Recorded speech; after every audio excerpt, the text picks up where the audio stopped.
Hello, class. We're going to talk today about run-on sentences. Last time we talked about sentence fragments. Sentence fragments are missing a subject or they're missing a predicate. They're missing some part that makes them, they need to have both parts to make them into a sentence. So today we're going to talk about run-on sentences. Run-on sentences have too much. Fragments have too little. Run-on sentences have too much. TMI, too much information. They go on too long. Kind of like right now, I'm just talking forever and ever, and it has no end, and you feel like your head is going to explode, and you're listening to my run-on sentence. So, go ahead and write your name at the top.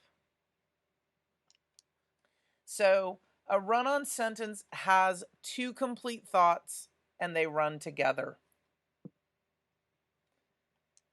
To correct a run-on sentence, you can write each complete thought as a separate sentence. So one way to fix that is to just take the two thoughts and make them into two complete sentences. That's one way to fix it. The other way to fix it is to make them into a compound sentence. Okay? So look below. The example is showing us how to do both of those repairs. Here's our run-on sentence. They all worked together. The project was a success. So if I made it into separate sentences, the first one would say, they all work together. Here's my subject. I guess they all is a bad subject, but here's my predicate, right? Here's my next sentence. The project was a success. So we have two complete sentences. They both have subjects. They both have predicates. They're both just fine. Another way to fix that is to use a joining word, a linking word, which is often called a conjunction, and to link them together. They all work together, comma, and the project was a success. This right here is called the Oxford comma. It allows you to take a breath. There is no comma in this run-on, so I have to read it without taking a breath. They all work together, the project was a success. And it's hard to read the whole sentence. If I make it into a compound sentence, I've added a conjunction and I've also added an Oxford comma so that I can take a breath, right? So now listen as I read this. They all worked together and the project was a success. So I was able to stop and take a breath and then say, and the project was a success. This run-on, I was not allowed to breathe, and it was hard to say the whole sentence, right? Okay, so let's look. We're going to look and see if we have run-ons. Write run-on if the sentence is a run-on sentence. That's easy. Write correct if the sentence is not a run-on sentence. So we're going to write run-on or we're going to write correct. For each run-on sentence, draw a line between the two complete thoughts. So that means we're going to put like a hyphen between the two complete thoughts. Okay? All right, ready? Here we go. We wanted to raise money. Our class needed a new computer. So, is it a run-on sentence? I think so, because we would add an and here, right? Here's our two complete thoughts. So I'm going to write run-on. Our two complete thoughts are right here, and we're missing an and. We wanted to raise money, and our class needed a new computer. So I would definitely put an and in here.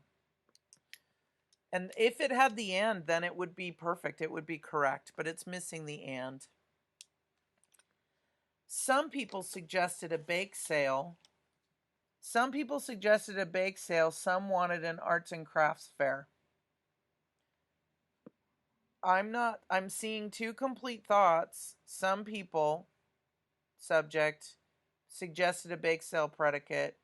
Some, subject, wanted an arts and crafts fair predicate, right? So right here, we would need to have a comma and an and, right? Otherwise, it's a run-on. All right? So far, we've had 2 run-ons. Let's see what the next one is. The class decided on an arts and crafts sale. That looks like a complete sentence to me, right? Here's the subject. Here's the predicate.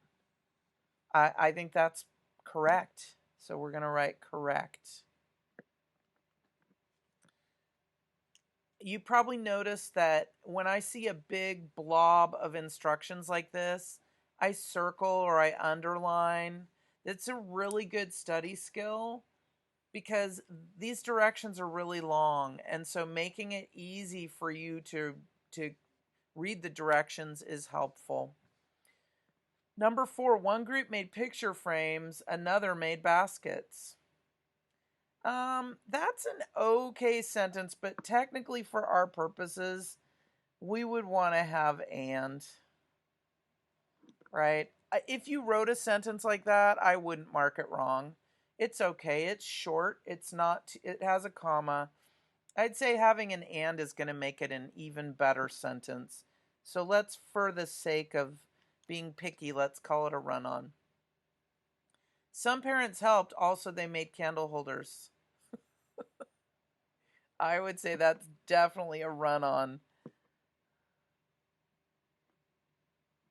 We could say some parents helped, comma, and also they made candle holders.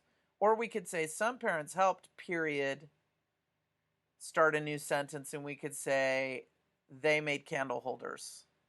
That would be fine too. Okay, last one. We sold our arts and crafts to parents and students in other grades. This is very confusing. We sold our arts and crafts to parents and students in other grades. I'm only seeing one subject here. And I'm seeing this is a really uber duper super duper long predicate. Sold our arts and crafts. There's only one verb here. We sold our arts and crafts to parents, and I would probably put a comma here. And I would probably put to students in other grades. If I made this a better sentence. But it's actually technically okay. It doesn't have those things, but it's kind of okay without them. It's not great, but it still is correct. And we also only have one subject and one predicate. Okay? So remember, sentence fragments don't have, they're missing a subject or they're missing a predicate. Run-on sentences have a little bit too much of everything, right? You can take a run-on and you can fix it in 2 different ways. You can make 2 separate sentences out of the run-on, or you can add comma and, which is the comma is known as the Oxford comma. You can add comma and make it into one big long sentence. I call it a 4th grade sentence or a 5th grade sentence because it's longer and more beautiful than a little short 1st grade sentence. Okay, hope this helped you.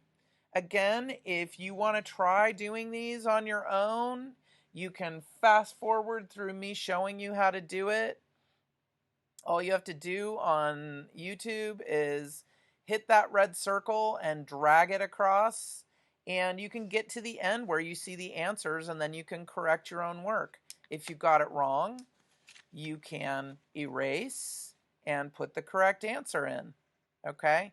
What I really don't want you to do, though, is just zip through and not try and just write in the answers. I want you to listen to the lesson because this stuff is really important. You're going to be doing a lot of writing in your life, and we want you to sound muy inteligente, right? We want you to sound like an intelligent person that expresses yourself well. And writing is expressing yourself, just like working with clay is expressing yourself, or coloring is expressing yourself, or singing is expressing yourself. And when you're expressing yourself, you want to express yourself well. And so this is going to help you to do that. Okay, so please do listen to the lesson part. Okay? All right. I will see you later. Hope you enjoyed this, or at least it was useful for you.